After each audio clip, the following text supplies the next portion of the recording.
ebbanga liweze nga bannayuganda ku mikutu bakubagana empawa nga bagamba either Janate Kataha Museveni mulamu, either mulwadde nnyo ali ku oxygen, oba si kindi nga yafa.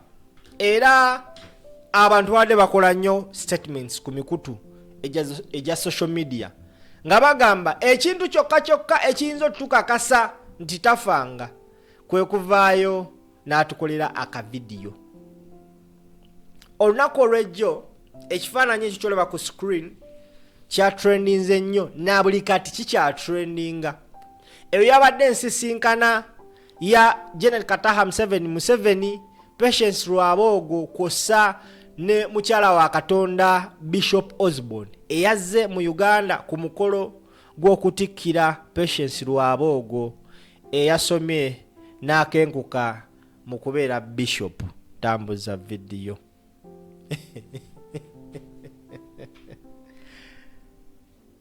Bishop Osborne yazze okubeerawo ku mukolo gw'okutikkira Patience Lwabogo eyafuuse Bishop. Wabula we yabadde mu State House yakozeseza mukisa guno mu kwogera kwe yeebazizza Museveni olw'okutwala eggwanga Uganda n'oditambuza mu bulungi bwalyo. Mu bigambo bye agamba ajjukira omulundi gwe yasooka okujja e Uganda mu 1985 yajja ne maama we ebiseera ebyo jjukira twali mu lutalo olwaleeta Museveni. Mu kwogera kwe yagambye yatuuka mu Uganda ng'eggwanga bbi nnyo, ng'ebizimbe byonooneddwa, enguudo zooneneddwa, wabula ne yeebaza Museveni olw'okuba nti eggwanga alizimbye. Awo munnayuganda ne yeebuuza, mpozi olwo olutalo ani yalutandikawo? Commentary section saagala munteeke ebigambo mu kamwa. Ne yeebuuza ani eyatandika olutalo olwo olwayonoona ebizimbe n'enguudo Bishop Osborne lwayogerako, kubanga Museveni akwata obuyinza mu 1986 ba Osborne bajja mu 1985 after a year Museveni n'atwala obuyinza. Kati awo simanyi nange mu commentary section neewala nnyo kibooko wadde nkola olugambo. Njagala owulirize okwogera kwa Bishop Osborne we yabadde mu State House. Yayogedde bw'ati. Tambuza video. Bampita Simple. And I were here for 7 weeks, and you know what was going on in Uganda in 85. You were on your way, coming in to liberate the people and to establish a peaceful government. It's difficult to explain what we saw. The buildings were all bullet shattered.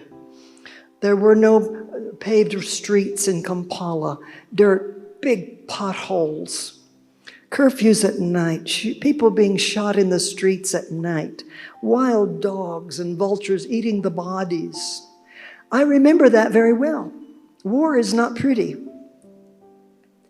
So when people criticize, I remember. Young people don't know what it was like, but what you have brought over 40 years is historic. I can't speak to every decision you've made. War is not easy. Leadership is tough. You have to make difficult decisions. I understand that. But I see the fruit, and I thank God. The priorities for any government are peace, for education, for health, for freedom.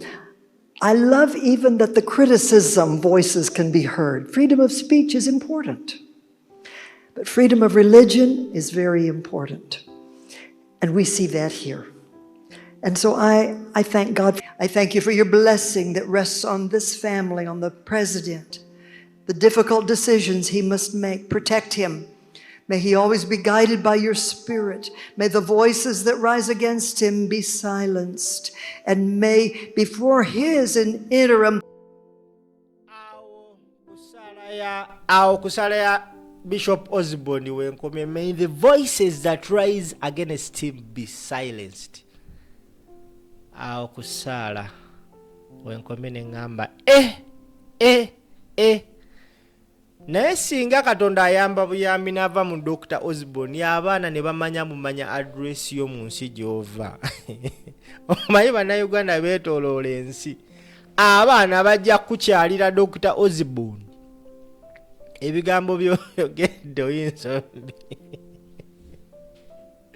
Now, okumanyanga abaana b'enkyukakyuka tebanywa matabangufu.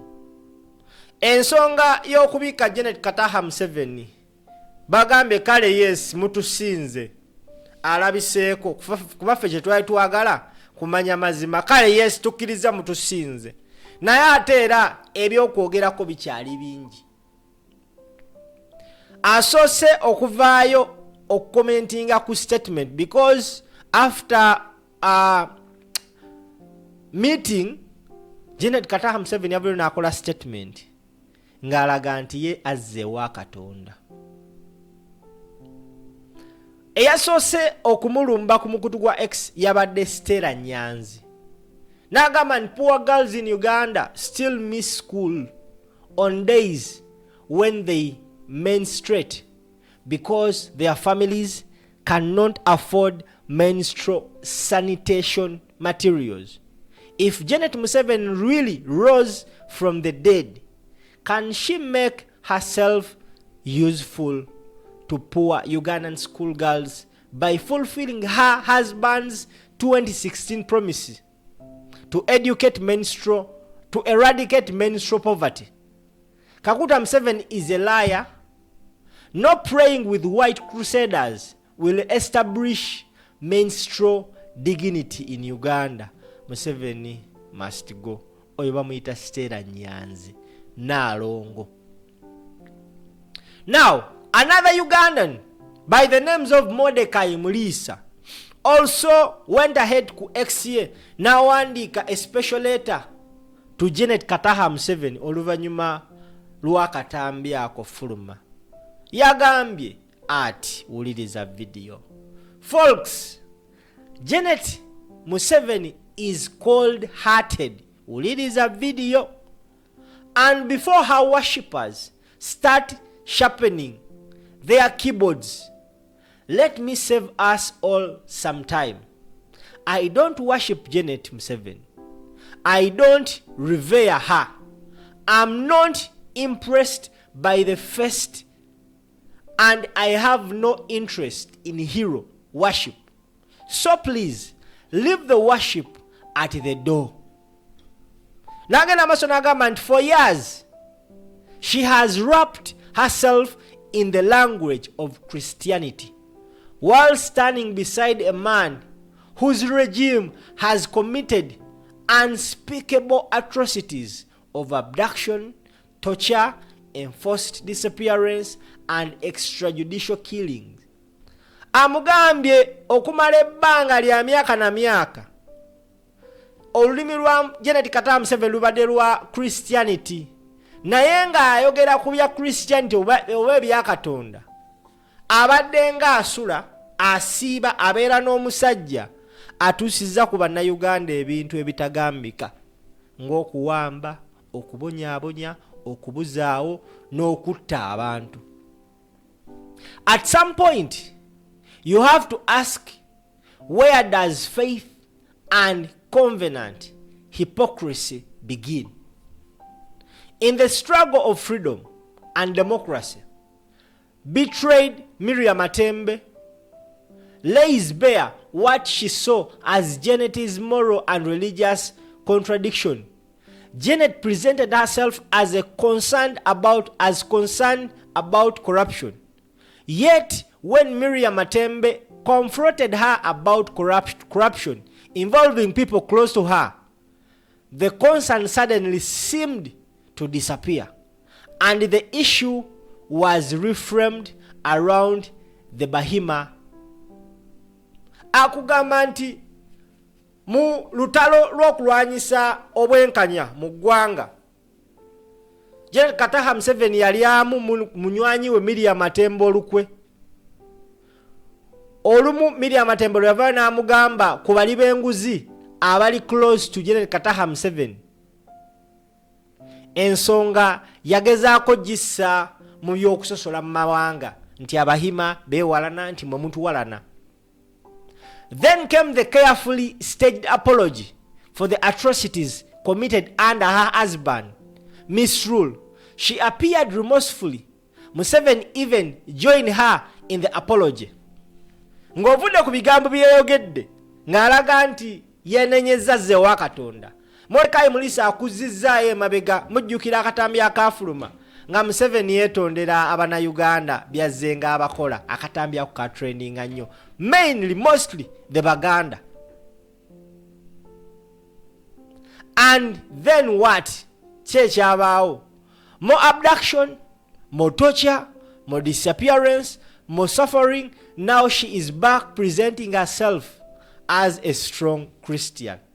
But Christianity is not a costume you put on for the cameras. It is supposed to demand moral courage, especially when evil is being committed by the person sitting next to you. So the question isn't whether Janate Museveni can quote scripture. The question is whether she has ever been willing to confront the power sitting beside her when the power hurts Ugandans. Because if your Christianity has no voice, when the innocent are being tortured, abducted or killed, what exactly is it defending? Faith or power? Mordecai Mulisa yebbaluwa gye yasindikidde Janate Kataha Museveni. Naye njala kuzzaako emabega. Bishop Osborne yagambye nti they last came to Uganda in 1985. Ebyo ebiseera nga Uganda eri mu lutalo. And I strongly believe okujja kwabwe then bajja under the security of the then government eyaliko Museveni gye yali alwanisa. Era nkiwa wootuukula wansi n'onoonyereza ebigambo mama Osborne bye yayogera ateekwa okuba nga yali avumirirwa ebikolwa ebyaliwo by then, because ebikolwa ebyaliwo byali byakutta bantu ekya resultinga mu lutalo olwaleeterwa Kaguta Museveni. In simple logic, Osborne alina kuba nga akyaziddwa Robert Kyagulanyi Ssentamu right now, naye olw'okubanga ensonga zirina engeri gye zeegiramu ziti bweziti kiri bwe kityo. Bassebo ne bannyabo, saagala mumbuuza ebibuuzo bingi nnyo, ebisigadde twesange mu commentary section. Bampita Simple.